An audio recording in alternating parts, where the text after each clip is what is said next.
ગુજરાતમાં હીરા ઉદ્યોગમાં મંદીના મારના લીધે અનેક કલાકારોને આપઘાત કરવાનો વારો આવ્યો હતો। જોકે હવે સરકારે રત્ન કલાકારો માટે આર્થિક તેમજ શૈક્ષણિક સહાયની જાહેરાત કરી છે। રત્ન કલાકારોના સંતાનો માટે એક વર્ષ માટે 13,500 સુધીની શિક્ષણ ફી માફ કરવામાં આવશે અને આ ફી સરકાર દ્વારા ડીબીટી મારફતે ટ્રાન્સફર કરાશે અને આ સાથે વીજ ડ્યુટીમાં એક વર્ષ માટે રાહત આપવાની પણ હર્ષ સંઘવીએ જાહેરાત કરી છે। તો નાના હીરા ઉદ્યોગોને 5 લાખની લોન પર એક વર્ષનું વ્યાજ માફ કરવામાં આવ્યું છે। ઉલ્લેખનીય છે, હીરા ઉદ્યોગના એસોસિએશન સાથે ચર્ચા કરીને રત્ન કલાકારો માટે ગૃહ રાજ્યમંત્રી હર્ષ સંઘવીએ આ સહાય પેકેજ જાહેર કર્યું છે। ત્યારે સરકારની સહાયના નિર્ણયને સુરતના રત્ન કલાકારોએ સહર્ષ રીતે આવકાર્યો છે। હીરા ઉદ્યોગમાં છેલ્લા કેટલાય સમયથી મંદીનો માહોલ ચાલી રહ્યો છે। આ મંદીના માહોલ વચ્ચે કેટલાય રત્ન કલાકારો બેકાર પણ બન્યા હતા અને કેટલાક લોકોએ આપઘાત પણ કર્યા હતા। આ વચ્ચે રાજ્ય સરકાર દ્વારા એક કમિટીની રચના કરવામાં આવી હતી અને આ કમિટી દ્વારા કેટલીક જે જાહેરાતો છે તે કરવામાં આવી છે, જેમાં રત્ન કલાકારના જે બાળકો છે તેમની 13,500 સુધીની જે ફી છે તે રાજ્ય સરકાર ભરશે તેવો નિર્ણય કરવામાં આવ્યો છે। ત્યારે આપણી સાથે ડાયમંડ વર્કર યુનિયનના ઉપપ્રમુખ જોડાયા છે ભાઈભાઈ ટાંગ। ભાઈભાઈ, જે નિર્ણય કરવામાં આવ્યો છે શું કહેશો? નિર્ણયને અમે આવકારીએ છીએ। 13,500 અમારા કારીગરોના બાળકોને મળશે, ખૂબ સારી બાબત છે।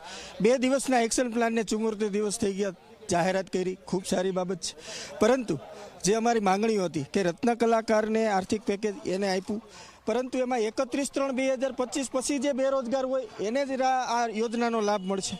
આત્મહત્યા 70 કરતાં વધારે લોકોએ આત્મહત્યા કરી છે। ઓલરેડી ગૃહ રાજ્યમંત્રીને અમે લિસ્ટ પણ આપેલું છે, તો એ લિસ્ટમાં જે એના પરિવાર છે એને જાહેરાત નથી થઈ।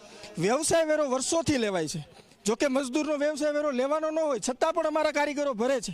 વર્ષોથી વ્યવસાય વેરો લેવાય છે અને એમાં કોઈ રાહત નથી। એટલે રાજ્ય સરકારને એટલી વિનંતી કરવા માગું છું, ઓલરેડી 50% પગાર એના ઘટી ગયા છે। તમે સંપૂર્ણ રીતે બેરોજગાર હોવાની વાત કરો છો, તો જે પગાર 15,000 30,000 હજારના કામ કરતા હતા એ પગાર 15,000ના કામ કરે છે, તો એને ક્યાં શિક્ષણ ફી લેવા જાવી? હીરા ઉદ્યોગમાં મુખ્યત્વે આપણે માનીએ તો રત્ન કલાકારોનો કોઈ ડેટાબેઝ નથી। એના કારણે કયો રત્ન કલાકાર બેરોજગાર છે અને કયા રત્ન કલાકારનો પગાર 50 થી 60% ઘટી ગયું છે એ જાણવું ખૂબ મુશ્કેલ છે। ત્યારે સરકારશ્રી આમાં એક સમિતિ બનાવે અને સમિતિમાં યુનિયનના લીડરોને સમાવેશ કરે અને વ્યવસ્થિત રીતે યોજનાનું સંચાલન થાય। જી, આપને હું પૂછવા માંગીશ, આપ પણ રત્ન કલાકારો છો, જે રીતે બાળકોની ફી 13,500 સુધી ફ્રી કરવામાં આવી છે, શું કહેશો? એ જે 13,500 જે શિક્ષણ ફી સહાયની જે જાહેર થયું છે તે બહુ સારી વાત છે, પણ આમાં સુધારો કરવાની જરૂર છે। કારણ કે એમાં એવું જાહેર થયું છે કે સંપૂર્ણપણે બેરોજગાર હોય એવા રત્ન કલાકારોના બાળકોને જ લાભ મળશે। તો એમાં અત્યારે જે 2.5 વર્ષથી જે મંદી ચાલી રહી છે તેમાં કારીગરોના પગાર જે ઘટી ગયા, 50% પગાર ઘટી ગયા। જે 40,000ના કામ કરતા હતા એ અત્યારે 20,000ના કામ કરે છે, 30,000ના કામ કરતા હતા એ અત્યારે 15,000ના કામ। તો એવા પણ એ બેરોજગાર જ કહેવાય, કારણ કે એમાં 15,000ના કામમાં કોઈ શિક્ષણ ફી ભરી નથી શકવાના।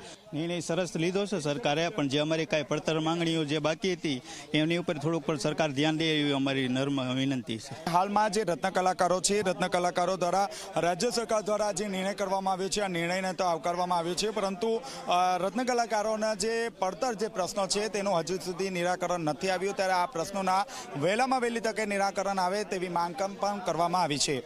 કેમેરામેન વિજય ભેસાણ સાથે ચેતન પટેલ, ઝી મીડિયા, સુરત।